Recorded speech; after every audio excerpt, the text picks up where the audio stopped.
quero te pedir para fazer um diagnóstico inicial sobre o resultado das eleições. Na sua opinião, por que Lula não venceu no primeiro turno? Por que os institutos de pesquisa erraram tanto, sobretudo no estado como São Paulo, também no Rio de Janeiro? Então, primeiro o seu diagnóstico, já eu volto aqui para continuar. O Lula não ganhou no primeiro turno porque realmente não é uma coisa fácil um partido de esquerda, num país conservador como o Brasil, vencer uma eleição no primeiro turno, apesar de todos os pesares, né? Além do Lula ter ficado 2 anos preso injustamente, da campanha imoral que foi lançada contra o Partido dos Trabalhadores a partir de 2013, que redunda no golpe em 2016, quer dizer, nós temos uma década de trabalho de incitamento do ódio, né, de crescimento da rejeição, de mentiras nas redes, de construções de teses estapafúrdias, teses jurídicas estapafúrdias, e tudo isso pesa na hora que você tem ali um eleitorado que busca resolver, né, os caminhos do poder nos próximos 10, 15, 20 anos. Então, ganhar no primeiro turno realmente não era uma coisa simples, estava dentro do horizonte da campanha de Luiz Inácio Lula da Silva, porque ele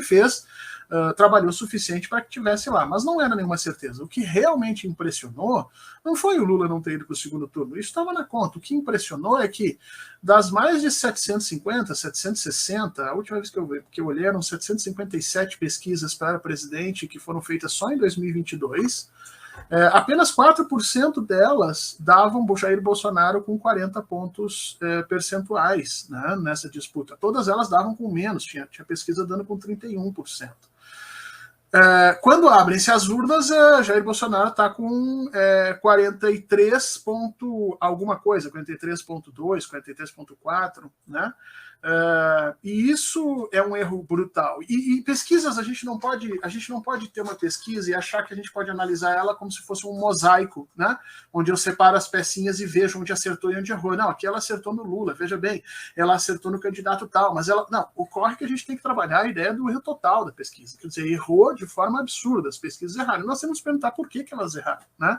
Ninguém aqui está dizendo que as pesquisas foram fraudadas ou que as pesquisas não são ferramentas de confianças, né, que tem alguma confiança para nós compreendermos a realidade. Nós temos que entender por que no Brasil está acontecendo esse fenômeno, já há 2 eleições, das pesquisas simplesmente não conseguirem captar o eleitorado de extrema-direita. Existem várias hipóteses, tá, Tuxa? Existem várias hipóteses. A hipótese mais conhecida acontece nos Estados Unidos, é chamada de efeito Bradley. Nós temos as estratégias de desinformação estabelecidas por Trump e por Bannon, que implicavam necessariamente em convencer o seu eleitorado a não responder pesquisas.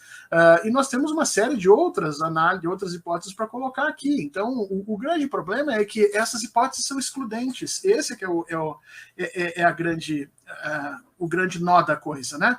Porque, veja, se você admite que é um efeito sociológico normal, que nem o efeito Bradley, né, em que as pessoas ficam com vergonha de associar o seu nome a um fascista, a um racista, a um machista, então na hora da captação do dado público, quando alguém chega lá para o Atush, no meio da rua, e pergunta em quem você vai votar para presidente, o Atush fica com vergonha de dizer, olha, eu vou votar no Bolsonaro, porque ele sabe o que o Bolsonaro significa. Não, ou a pessoa podia falar que ia votar no Ciro e na Tebet para esconder, na verdade. Isso, é isso que acontece. A pessoa ou diz vou votar em outro candidato, ou diz que estou indeciso, né? Esse é o efeito Bradley. Então, e a outra parte do efeito Bradley é que na hora dos indecisos, na hora do voto útil, pesa aí a questão do racismo, pesa aí a questão do estigma social, né?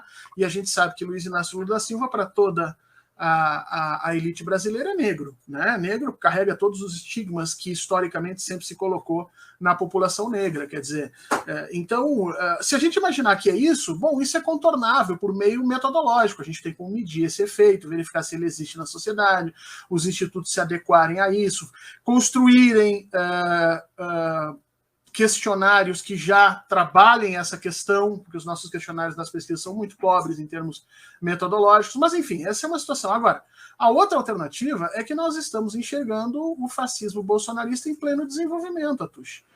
Eu fui um dos que, inclusive, acreditei que o fascismo bolsonarista estava em decréscimo, que ele estava perdendo força por todos os dados que nós vimos, e não eram só dados eleitorais, nós temos dados culturais, as pessoas em diversos lugares do país indo a shows de rock, que são locais onde você vai encontrar um público mais alto financeiramente, não é a população mais pobre, portanto não é uma população que originariamente estaria com Luiz Inácio Lula da Silva. Você teve diversos movimentos ao longo desse ano de repúdio a Jair Bolsonaro. Então, de diversos locais nós tínhamos importantes sinais de que o bolsonarismo estava arrefecendo. Só que abre-se a urna e Bolsonaro aumentou o número de votos em 22 dos 27 estados da nação.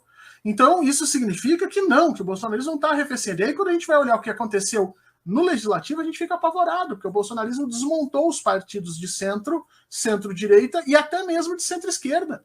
Quer dizer, o PSB e o PDT perderam cadeiras na Câmara, o PSB chegou a perder 10 cadeiras na Câmara. E, obviamente, quem cresce nesse processo? Cresce a extrema-direita, com os partidos bolsonaristas, e cresceu o PT e o PSOL. Né? Então, o que nós estamos vendo no Brasil ainda é aquela polarização mais característica do processo de formação do fascismo, ainda operando e ameaçando as instituições brasileiras. Nós tínhamos uma ideia de que o STF ia servir de alguma maneira para barrar esse processo, mas parece que ele não foi barrado ainda. Então, se você chegou até aqui, a gente tem muito a agradecer e a gente vai pedir para você deixar o seu like, como sempre, e ali do ladinho tem uma opção, dá uma olhadinha um pouquinho abaixo aqui, o Valeu Demais. O Valeu Demais é uma forma de você continuar ajudando o nosso canal a combater essa desinformação que está acontecendo ali. Nós também agradecemos.